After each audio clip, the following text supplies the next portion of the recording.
a Igreja Católica ela tem uma coisa a favor dela. Ela não alterou o texto bíblico ao longo dos anos. Porque se a Igreja Católica tivesse alterado o texto bíblico ao longo dos anos, essas coisas não estariam proibidas na Bíblia até hoje, porque antes de surgir o protestantismo, em 1517, os rolos da Bíblia ficavam com padres e judeus maçoretas da Idade Média. Sim. Se eles houvessem mudado, hoje a gente teria visto a mudança principalmente pela papirologia, então eles não mudaram. E por que não mudaram? Aí que tem a questão. Você terminou sua pergunta com uma expressão baseado na Bíblia. Não existe na tradição católica essa expressão baseado na Bíblia. De uns tempos para cá, muitos católicos estão se voltando para o estudo da Bíblia, mas isso de um tempo para cá, ou mais propriamente a partir do Concílio Vaticano II, quando você tem lá o documento Dei Verbum, que é sobre a Bíblia Sagrada. Antigamente a gente ia na igreja, não entendia nem o que eles estavam falando, né? Exatamente. É tudo em latim, né? Acabou isso. Então, mas do Concílio Vaticano II, 64 para trás, a igreja não precisava da Bíblia para basear as doutrinas dela, os ensinamentos dela, por uma questão muito simples. Ela tinha a autoridade papal. Dos dogmas católicos é o que o Papa fala ex cátedra, que em latim significa aquele que ele fala sentado na sua cadeira de pontífice. Ele é o vicarius filii Dei. Gente, então não precisa. A esposa dele está aqui. Ele fala assim com essas palavras difíceis em casa também? Nossa! Tem que ter um aplicativo tradutor assim? Mas eu explico fácil. Esse ex cátedra é o seguinte, da cadeira. Então, o vicarius filii Dei significa substituto do Filho de Deus. É um dos títulos papais.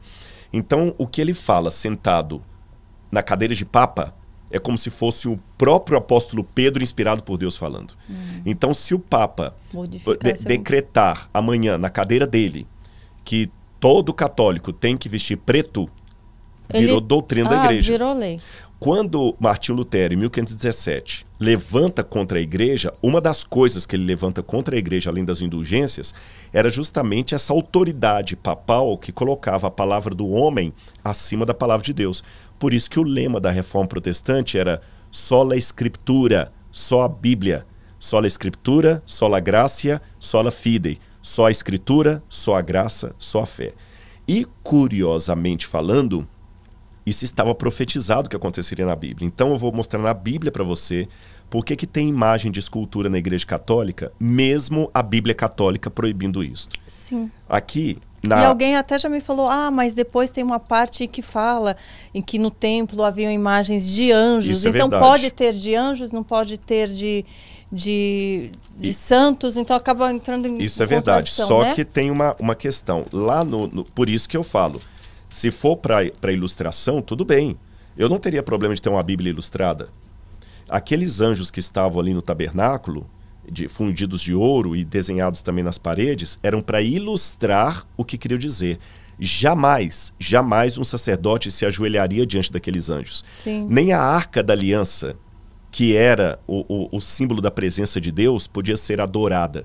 Tanto é que Deus colocou a arca dentro do santuário e no lugar santíssimo. E o único que podia entrar diante da arca, onde tinha esses anjos, era o sumo sacerdote uma vez por ano. Então o povo não ficava vendo esses anjos. Sim. E o dia que o povo cometeu a besteira de querer fazer uma procissão com aquela arca para levá-la como um amuleto para vencer os filisteus, encostou lá. Eles perderam a guerra, a arca foi roubada e foi um vexame, porque Deus mostrou, não é essa a função. Não era. Agora, olha que interessante. A Bíblia fala no livro de Daniel. O livro de Daniel foi escrito no 6º século antes de Cristo. E o livro de Daniel, ele trazia profecias do que ia acontecer com o povo de Deus em todas as épocas até o fim dos tempos. E no livro de Daniel, capítulo 7, ele fala de 4 animais que representavam 4 grandes impérios que haveria sobre o mundo. Isso foi se cumprindo ao pé da letra. O primeiro animal representava a Babilônia, o segundo a Medopérsia, o terceiro a Grécia e o quarto representava o Império Romano. E Daniel coloca que em determinado momento do Império Romano, desse 4º animal, esse Império Romano se juntaria com o povo de Deus, mas para macular o povo de Deus e perseguir os fiéis do povo de Deus. E o Apocalipse dá mais detalhes disso, e o apóstolo Paulo também, quando fala de uma grande apostasia que viria antes da volta de Jesus. Apostasia é uma palavra grega que significa desvio da fé, quebra da aliança. A gente pode falar da aliança, quebra da aliança.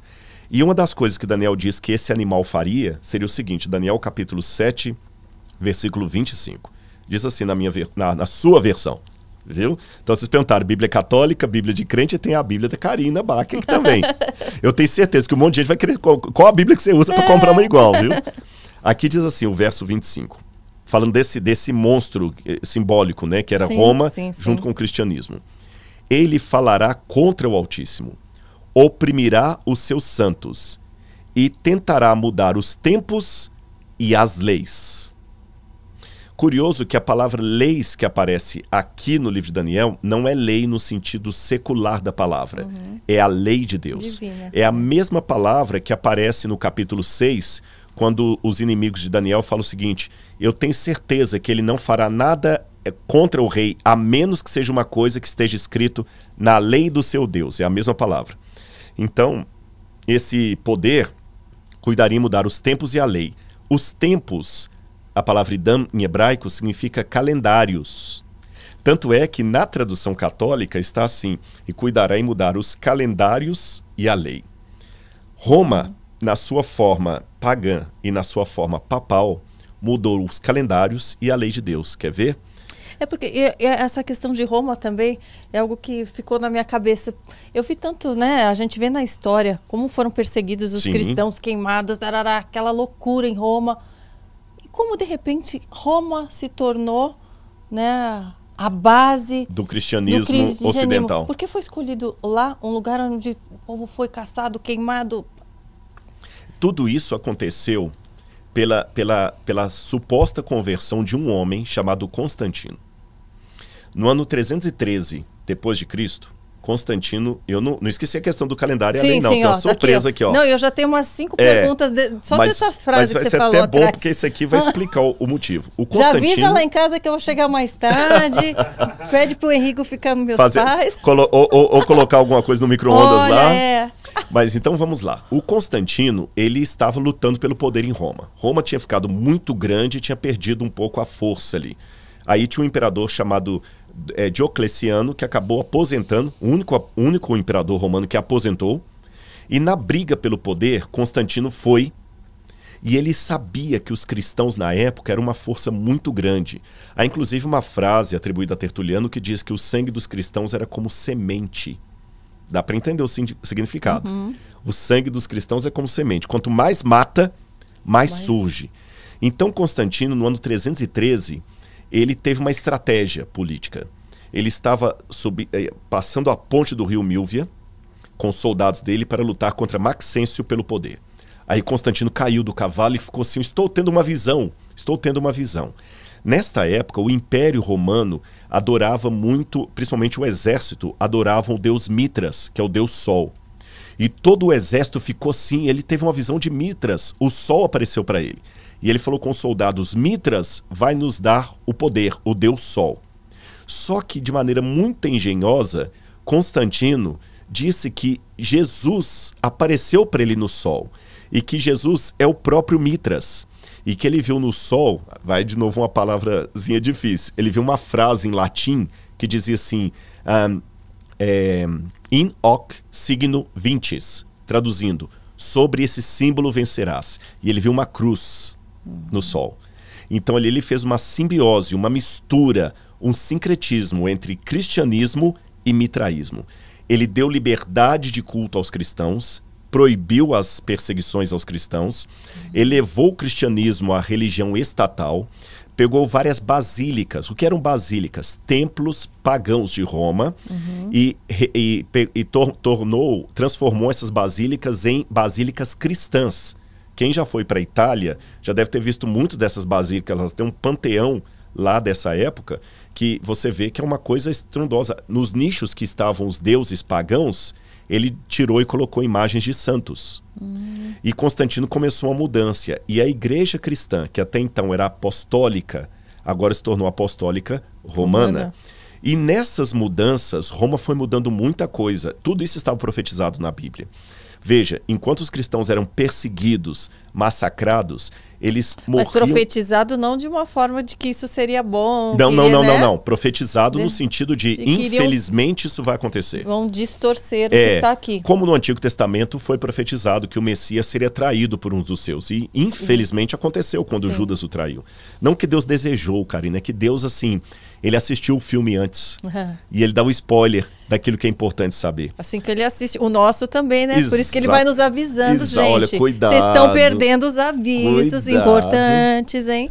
E aí, nessas mudanças que a igreja fez, aí foi, depois de Constantino, veio um monte de mudanças. Uma delas foi o calendário. O calendário foi mudado já na época de Júlio César, Roma.